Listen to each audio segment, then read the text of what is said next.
Hello বন্ধুরা, কেমন আছো?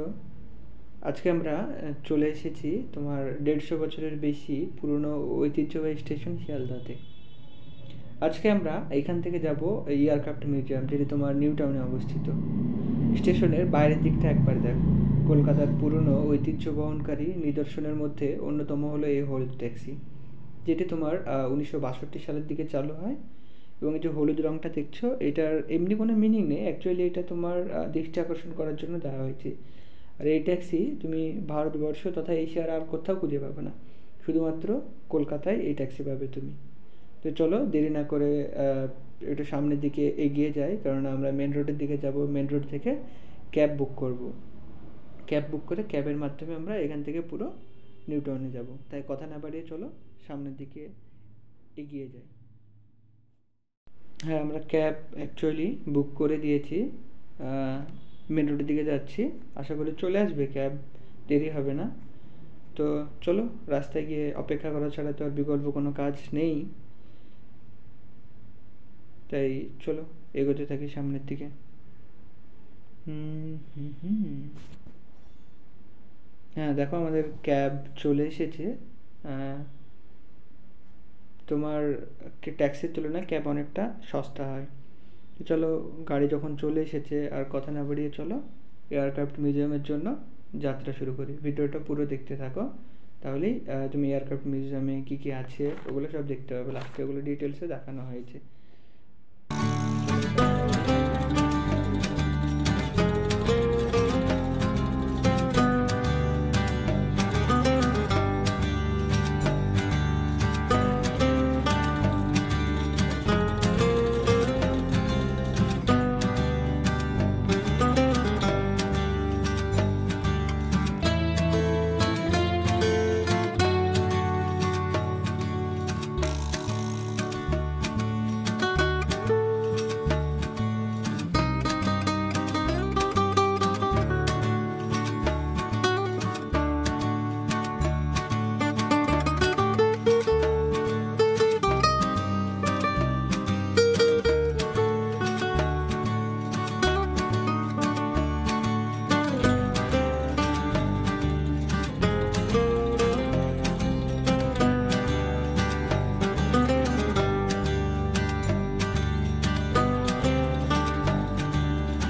সামনের দিকে তাকাও।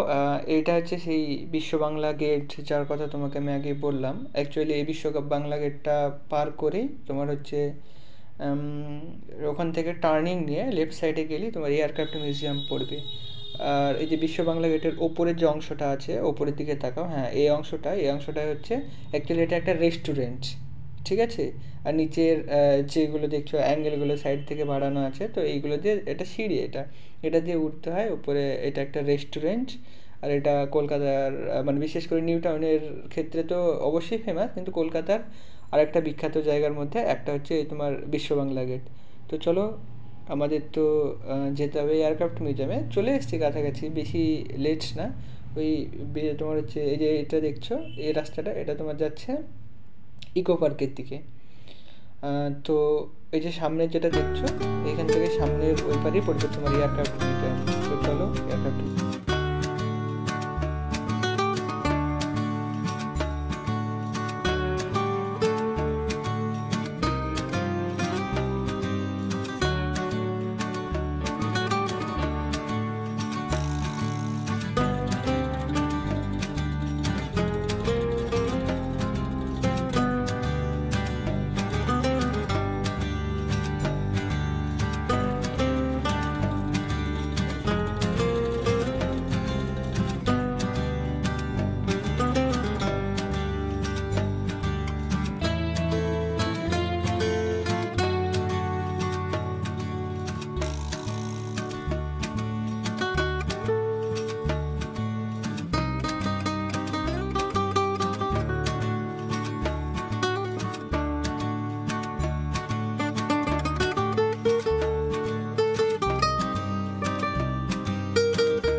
তো ফাইনালি দেখো আমরা চলে এসেছি এয়ারক্রাফট মিউজিয়ামে। এই যে এটা দেখছো, এটা হচ্ছে ফ্রন্ট ভিউ, ঠিক আছে।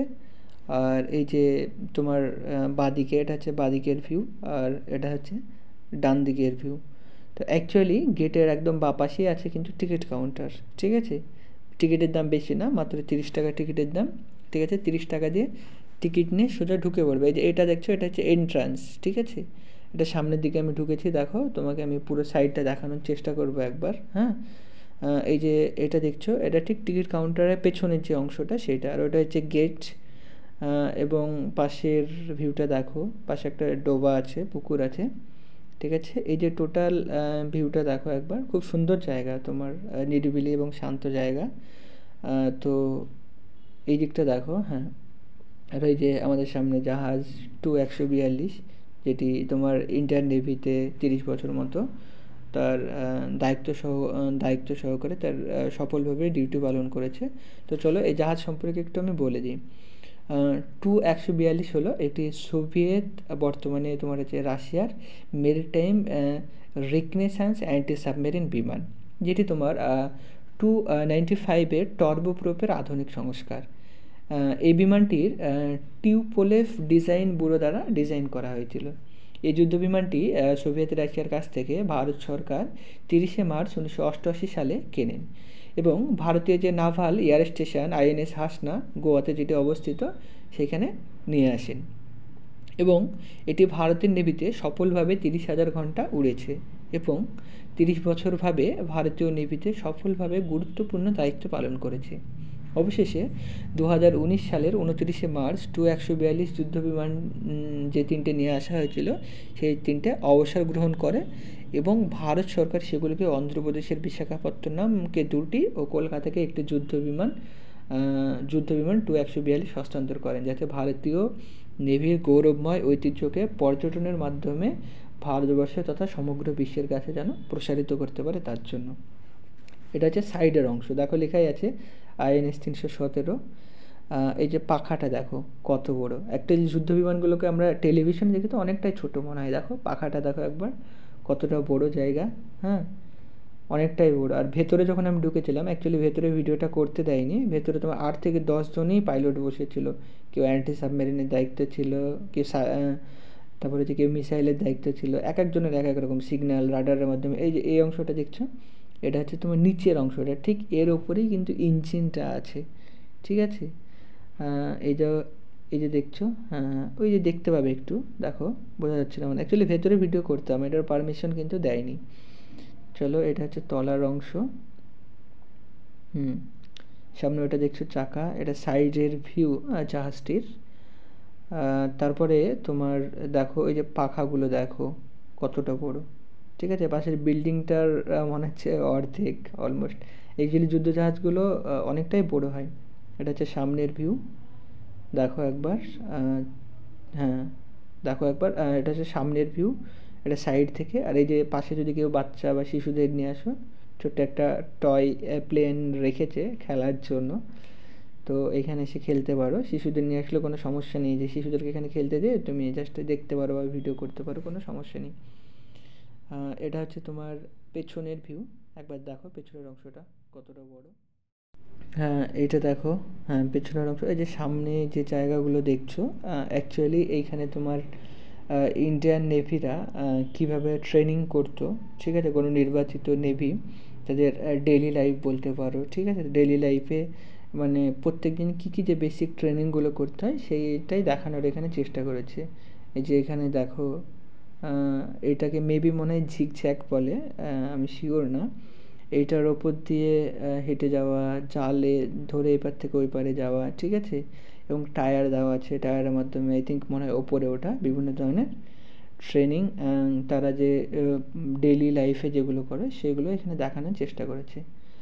তো চলো দেখো সবাই, আর ভিডিওটা যদি ভালো লাগে চ্যানেলটা অবশ্যই সাবস্ক্রাইব করবা, ভিডিওটা লাইক করবা, যাতে আমি আরও বেশি বেশি এবং ভালো গুরুত্বপূর্ণ ইনফরমেটিভ ভিডিও নিয়ে আসতে পারি। ওকে সবাই, তাহলে চ্যানেলটা সাবস্ক্রাইব করে দিও। ওকে, ভালো থেকো, বাই অ্যান্ড টেক কেয়ার।